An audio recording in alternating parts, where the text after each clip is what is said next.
it's a beautiful thing when like your best friend is also one of your favorite artists too, you know what I'm saying? I get to hear that thing, you know, like a couple times a week and stuff.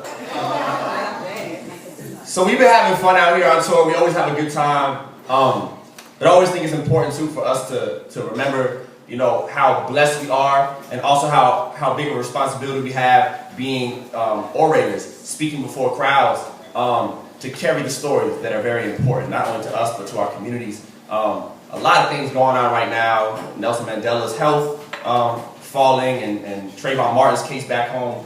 And this next poem I wrote in January, when we have Martin Luther King Day holiday. And something that I saw on TV made me just think that, you know, nothing is sacred anymore sometimes. So I'm bringing a little piece of my home to here, to London. I hope you guys enjoy it.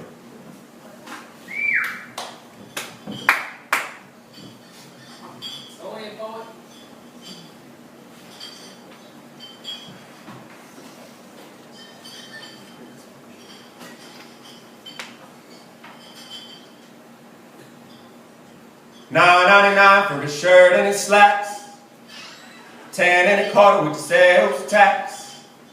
Get his coat and his hat for $1 and a nickel. Anything you want in a size that'll fit you. $9.99 for his shirt and his slacks, 10.25 with the sales tax. Get his coat and his hat for $1 and a nickel. All he stood for in a size that'll fit you. I seen Dr. King the other day, floating in the sky like a billboard saint on the side of the highway in my very own state.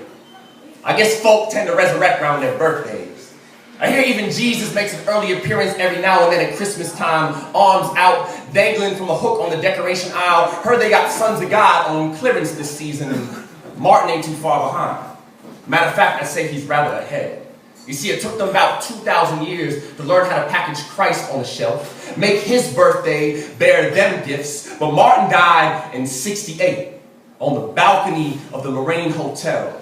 And he's already got a weekend of blowouts in memory of the hole the Remington left in the back of his neck. Oh, now look how they done brought him back from the dead. His shroud made of shrink wrap, his toe tag marked with sales price and a barcode, black and severed like stolen Africans lining the holds of ships, like a buck on the auction block pulled apart limb by limb. It's a pig picking, and down south we just love our pork. Watch how they carve up a pot-bellied martin like a prize hog at the county fair. A man with enough wisdom to feed a black furnace ripe with fire and rebellion, brave enough to face certain death, but dead enough to be spoken for.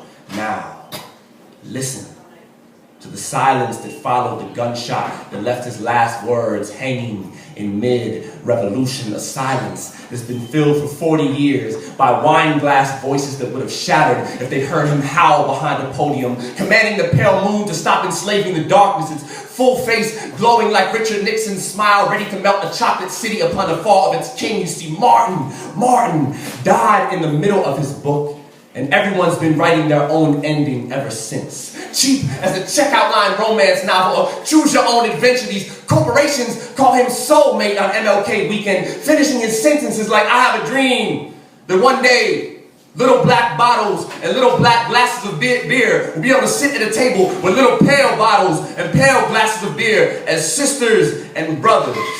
This is an actual advertisement for Hayward's Black Stout. A mattress company flyer asks us to dream like Martin, his bust rising up like a headboard in the background, while a surf shop in Laguna Beach, California offers 20% off on all black items in the store. And what's next? Hotel rooms with balconies half off all weekend. Lay back, stretch out, relax on Martin's crucifix. Slip out at night for ballroom dancing in El Hajj Malik's memory. Cut a rug, bust a move, shake your groove thing like a torso riddled with buckshot. Then grab your wallet and come shop for children's clothes. Half off in our 4 little girls liquidation event. Stock up on dietary supplements in Mahatma's extravaganza, because not even Gandhi could have sculpted that lean figure without a little help. And hell, it's Trayvon Martin's trial. We're selling Skittles off the shelf. See, everyone lives forever these days.